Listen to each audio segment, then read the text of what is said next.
কর্মেন্দ্রিয়ানি সংযম চ আস্তে মনস্য স্মরণ ইন্দ্রিয়ার্থানো বিমূঢ় আত্মা মিথ্যাচারস্য উচ্যতে। যে ব্যক্তি পঞ্চ কর্মেন্দ্রিয় সংযত করেও মনে মনে ইন্দ্রিয়ের বিষয়গুলি স্মরণ করে, সেই মূঢ় অবশ্যই নিজেকে বিভ্রান্ত করে এবং তাকে মিথ্যাচারী বলা হয়।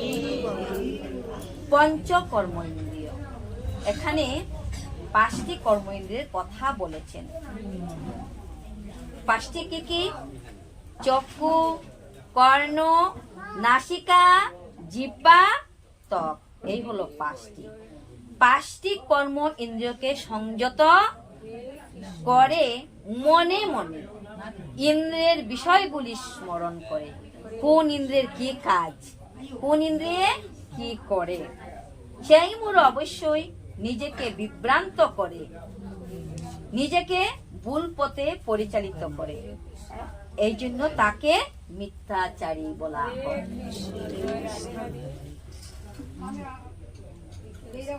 হে অর্জুন, কিন্তু যিনি মনের দ্বারা ইন্দ্রিয়গুলিকে সংযত করে অনাসক্ত ভাবে কৃষ্ণ ভাবনায় কর্মযুগের অনুষ্ঠান করে, তিনি অনেক গুণে শ্রেষ্ঠ।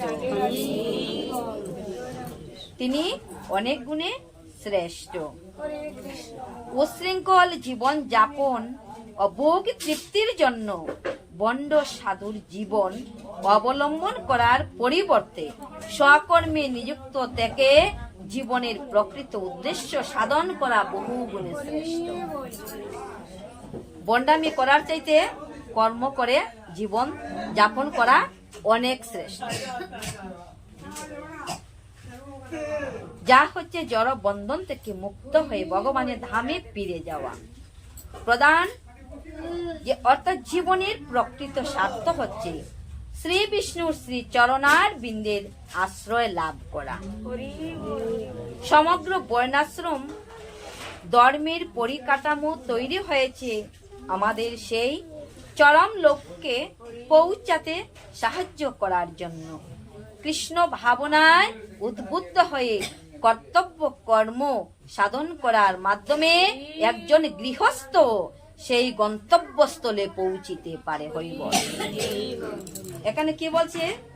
যদি একজন গৃহস্থ হয়, সে যদি কৃষ্ণ ভাবনা ভাবিত হয়ে কৃষ্ণ কর্ম সম্পন্ন করে, তাহলে তিনিও তার গন্তব্যস্থলে পৌঁছিতে পারে।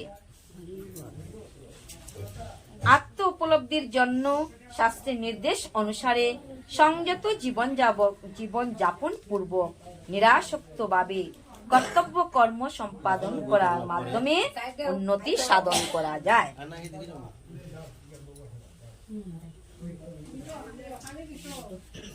নিয়তম কুরু কর্ম তম কর্ম জায়হি অক্ষর মনো শরীর যাত্রা অপি চৌতে নো প্রসিদ্ধত অক্ষর মনো। তুমি শাস্ত্র নির্ধারিত কর্মের অনুষ্ঠান করো, কেননা কর্ম ত্যাগ থেকে কর্মের অনুষ্ঠান শ্রেয়। কর্ম না করে কেউ দেহযাত্রা নির্বাহ করিতে পারে না। অনেক বন্ড সাধু আছে যারা নিজেদের উচ্চ বংশজাত বলে উপস্থাপিত করে। বুঝতে পারছি তো? বন্ড অথচ সে বলছে আমি উচ্চ বংশের, উচ্চ কুলের। এবং বহু পেশাদারী মানুষ আধ্যাত্মিক উন্নতির জন্য সবকিছু ত্যাগ করেছে বলে ভান করে থাকে। ভগবান শ্রীকৃষ্ণ অর্জুনকে এই রকম বন্ড সাধু হতে নিষেধ করেছিলেন।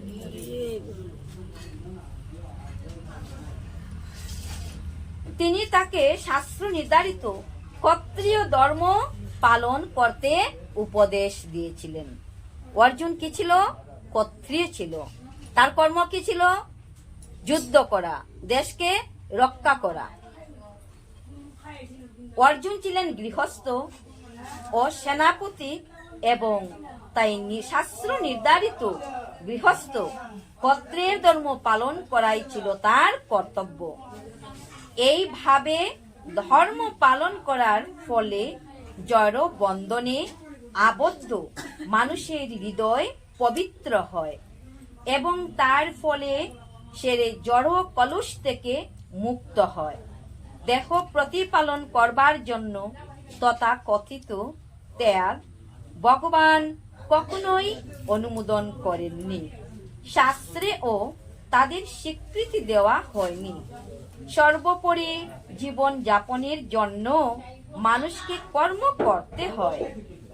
জড় জাগতিক প্রবৃত্তিগুলিকে শুদ্ধ না করে নিজের খেয়াল খুশিমতো কর্ম ত্যাগ করা উচিত নয়।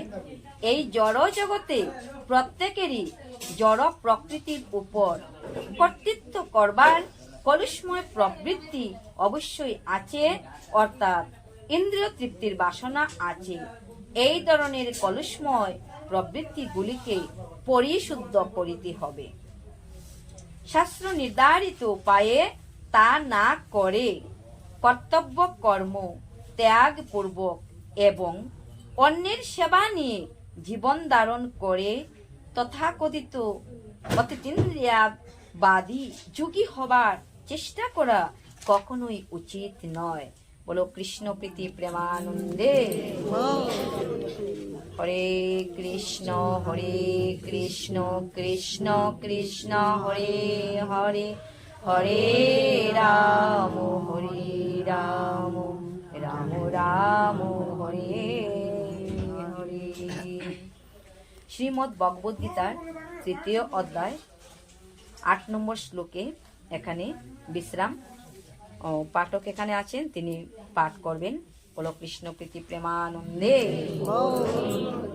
সর্বসাধু শ্রীচরণে আমার ধন্যবাদ প্রণতি নিবেদন রইল। এই শ্রীমদ্ ভগবদ গীতা অধ্যয়ন করিতে আমার কত ভুলভ্রান্তি হয়েছে।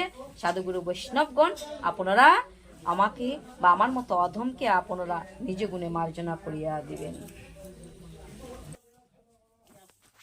কৃষ্ণ রাধে রাধে।